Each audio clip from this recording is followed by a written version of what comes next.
dito sa Berlo Mabingabaon TV. At sa umagang ito mga kabayan, pag-uusapan po natin ang mga dapat mong alamin bago ka magnegosyo.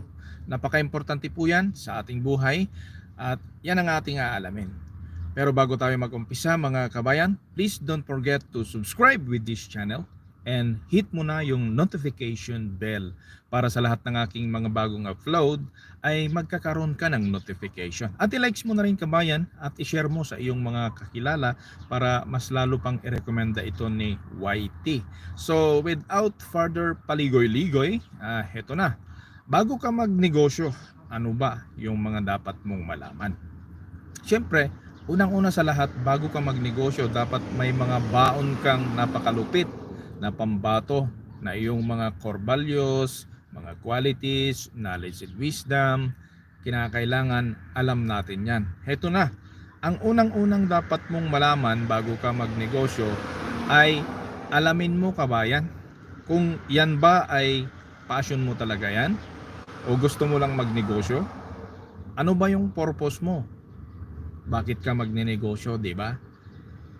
Yan. Kaya kung alam mo na passion mo yan, nakalakip dyan sa loob ng passion mo ang iyong purpose kung bakit ka magnenegosyo. Kasi pag passion mo, kahit may sakit ka, kahit tinatamad ka, o di kahit may problema ka, pag passion mo yan, pipilitin mo yan, di ho ba? Pipilitin mong paangatin ang iyong negosyo.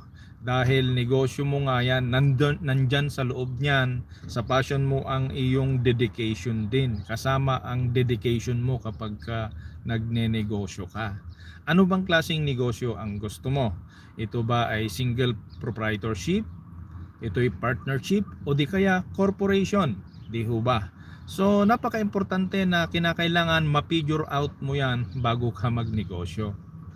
Huwag yung gusto mong magnegosyo at papasok ka na lang, sigurado yan masasaktan ka kapag bumagsak ang iyong negosyo. So unang-una sa lahat, bago ka magnegosyo ay kinakailangan alamin mo yan kung passion mo. At kung passion mo nga yan, yung mga nasabi ko, okay, mag-proceed ka. Ayan po ang unang-una. At pangalawa, bago ka magnegosyo, ano ang pangalawang dapat mong malaman bago ka magnegosyo? Siyempre, alamin mo sa iyong sarili kung meron ka bang sapat na self-investment. Yan ang pangalawa. Ano ba itong self-investment? Siyempre, ang self-investment ay yung acquired knowledge mo. Kung ikaw ba ay nagkaroon ng experience, ikaw ba ay nagkaroon ng curiosity. Kasi kahit wala ka namang experience sa pagnenegosyo, kung may curiosity ka, ay lagi kang magtatanong-tanong sa mga nagnenegosyo at pinag-aaralan mo ang kanilang sitwasyon. Sa negosyo kasi, it's better to learn the failure of others than to learn from your failure.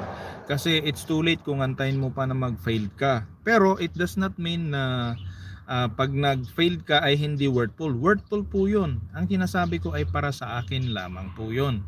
Na yung kailangan mong dapat malaman ang failure ng others at yun ang pag-aralan mo habang nagnenegosyo ka. At kung na-failed ka, well, that is worthful. Kasi sarili mong failure yun at mapag-aaralan mo yun. Kaya napaka-importante po yan na malaman natin bago po tayo mag-proceed sa isang negosyo. Yan po. At ang pangatlo po na dapat nating malaman bago po tayo magnegosyo ay kinakailangan alamin mo ang iyong core values. Para yung core values mo i-apply mo sa iyong negosyo. Di ho ba? Ano ba itong core values? Ang core values kasi na sinasabi, ano ba yung angking talino mo? Ayan, kung ikaw ay magaling magsalita, magaling ka sa mathematics, o di kaya magaling ka sa arts, yan ang core values mo. Gamitin mo yan para alam mo kung saan mo i-align ang iyong passion sa pagnenegosyo. Tulad halimbawa, magaling ka sa oral communication, magaling ka sa English, di dapat pwede ka sa mga businesses na mga may sales. Ano-ano itong mga example na pwede sa sales? Siyempre, kung gusto mo medyo malaki-lakihan, yung mga motor parts, ayan. Yung mga mini groceries, pwede rin po. At kung gusto mo rin ng mga insurance, yung mga security agencies, lending, pwede po yan. Basta ang pangatlo na sinabi ko, kailangan alamin mo yung core values mo. So yun po yung pangatlo. At siyempre, ano po yung pang-apat na kinakailangan natin bago po tayo magnegosyo? Siyempre, ang pang-apat na dapat natin malaman bago tayo magnegosyo ay alamin natin na dapat meron tayong disiplina. Ano ba yung disiplina? Siyempre, yung tinatawag natin na disiplina, siyempre yung paggamit natin ng ating oras at paggamit natin ng oras ng ating mga valuable na mga empleyado. Kasi ano ba yung target mong negosyo kung nasa single proprietorship ka, nagpatayo ka ng security agency mo, dapat may disiplina ka rin. Ano itong mga disiplina? Siyempre, unang-una sa lahat, alam mo yung i-function yung mga trabaho mo sa office. Ayan, kailangan very strict ka sa time mo, yung inspection mo sa mga posting mo, yung mga ibibigay mong instruction sa mga security supervisors mo at saka sa mga security inspector mo.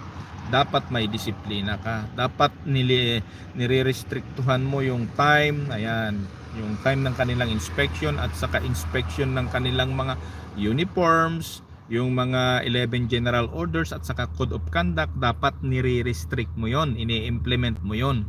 Ayan ang isang example ng disiplina. At sa disiplina, kinakailangan dapat mo ring malaman na kung paano patakbuhin ang iyong cash flow. Kasi napaka-importante po kasi yung cash flow. Dapat huwag gastusin lahat ng income mo, alang mong i-reinvest. Reinvest sa iyong investment o reinvest sa iyong sariling negosyo. Napaka-importante po yan mga kabayan. So kung alam mo yan mga kabayan, at kinakailangan mo na ngayong patakbuhin ng iyong negosyo ng maayos, dapat magkaroon ka ng faith sa Panginoon. Di ba? In everything you do, put God first. Yan ang pinaka last na maibibigay ko, dahil ang mga sinasabi ko ay base sa aking mga karanasan at na-research. Nakapagtrabaho po kasi ako sa security agency din, at nakapag negosyo din po ako ng hindi namang mga malakihang negosyo, at nakapagtrabaho din ako sa part ng Maynila nung ako'y binata pa. So yung mga sinasabi ko, sometimes yung mga sinasabi ko rin ay mga trainings namin noon. Ayan, parte ng aming brainstorming din ng mga kasama ko.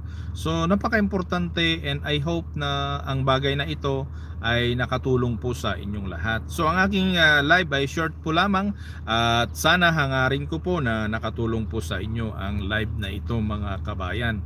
At dahil hindi pa tayo nakakapag-create ng mga vlog na hindi po live, nagla-live po ako. Alam nyo, sa ganito kasing panahon ay bugbugan po ang trabaho dito sa aming mga lugar. Kaya hanggang dito lamang po, at shout out po sa inyong lahat, at sana ang vlog na ito ay magkaroon po ng tulong sa inyo.